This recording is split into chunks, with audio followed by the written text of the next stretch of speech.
We're now nearing the end of week 7 of jury selection in the trial of accused marathon bomber Dzhokhar Tsarnaev. But today, as that process resumed at the Moakley Federal Courthouse in Boston, the First U.S. Circuit Court of Appeals was listening to arguments about whether the whole trial should be moved somewhere else. WGBH News special correspondent Emily Rooney has been following the proceedings and was at the courthouse today, and she joins me now. Hey, Emily. Adam. So what were the arguments that the defense and the prosecution made today, and how did the judges respond? Well, the defense started out talking about saturation publicity, pretrial publicity, emotional and factual reporting, suggesting perhaps that people were too close to it around here, therefore. But I'd say within a minute 30 of Judith Meisner for the defense getting into that, Justice Sandra Lynch just cut her right off and didn't want to hear anything about pretrial publicity, forcing her to take a different tact, which is that basically the entire jury system was at stake here, that the credibility of the justice system was at stake if they did not move the venue. And were the judges more receptive to that as opposed to the saturation publicity argument? There was only one justice that seemed open to any arguments that the defense was making, and that was Juan Torreya.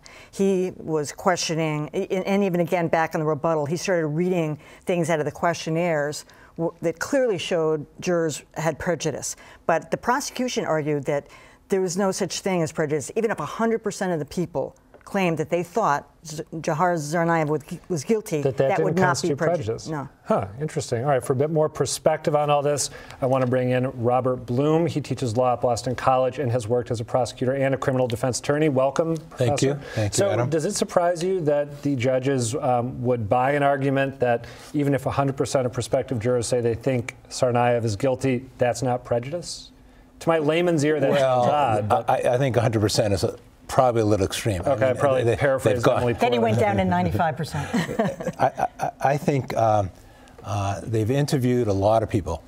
They've had a huge jury pool, much larger than normal. Voir dire is something in which this judge and has given both the prosecution and defense opportunities to ask questions, to eliminate bias. He has said that he is looking for 70 qualified jurors to start with. And you're talking about Judge George O'Toole, right? Who wasn't involved in this appeal. Right. And at this point, according to what the prosecution said this morning in his Court of Appeals argument, there were 61 provisionally qualified. So he's got 9 more to go. After that, the defense and prosecution will both have preemptory challenges. Those are challenges in which they don't have to give a reason for challenging a juror.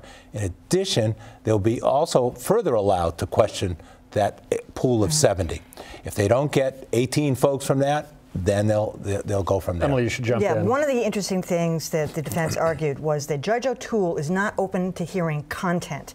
And by what they described by content, they meant they couldn't ask specific things about what the jury knew or heard, like asking directly about Charlie Hebdo. It had to be circumspect. You had to say, have you heard anything about, or how about the guy shoveling the marathon bombing finish line? So you couldn't ask about specific images. Every time, you know, either the prosecution or the defense hints at that, O'Toole cuts them off. What would Judge O'Toole's rationale be for not allowing that sort of content-focused question? Well, he's going to root out bias, and he's going to start with these 70. It's not clear to me that he will give them even more leeway as he checks out these 70 that are about to be made the provisional pool. Okay, but that being said, what would the judge's opposition be? And I think sometimes, you know, when you're a non-attorney trying to understand, trying to report on or talk about legal proceedings, you're speaking a different language. But yeah, so it could be planting ideas because a lot of these people, I mean, I haven't been in every voir dire, but a lot of these people seem kind of out of it.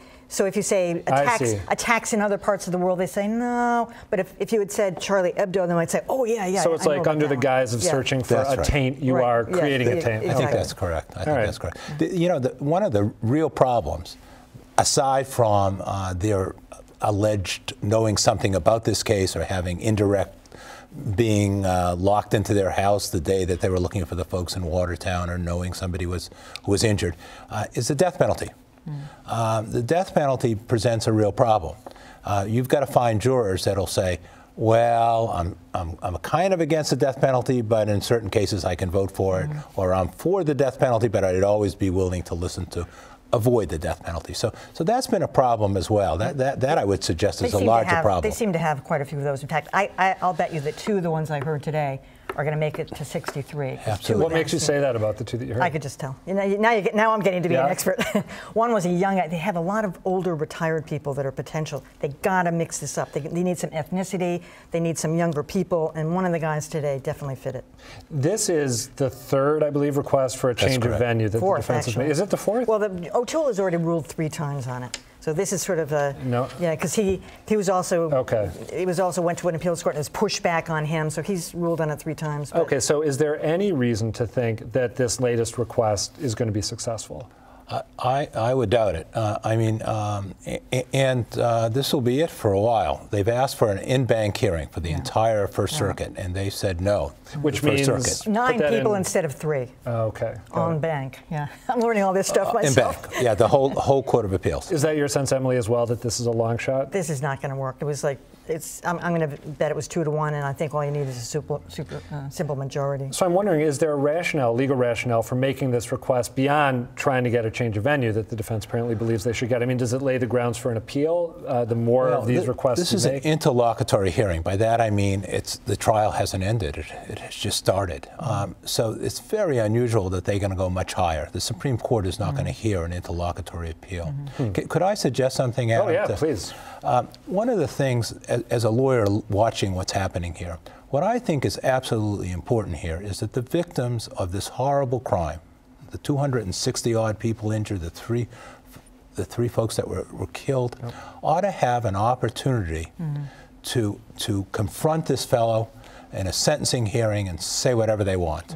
And I think there's been 3 actual executions in the federal system since 1963.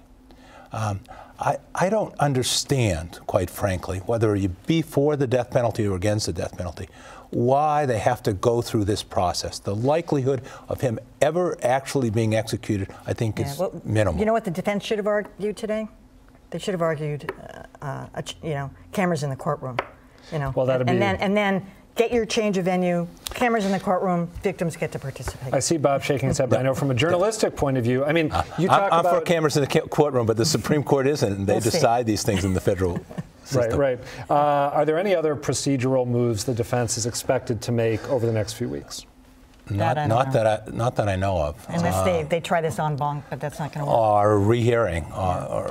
Right. Emily, really quickly, closing question for you. What was Tsarnaev's demeanor today? Oh, well, so they didn't even start the jury selection until 11:30, almost 20 of 12. He was unengaged completely. There was at one point when one woman said, she was talking about she didn't believe in putting somebody in life for prison. She said, well, I wouldn't do to someone what I wouldn't have done to me. She says, for instance, I wouldn't shave my head.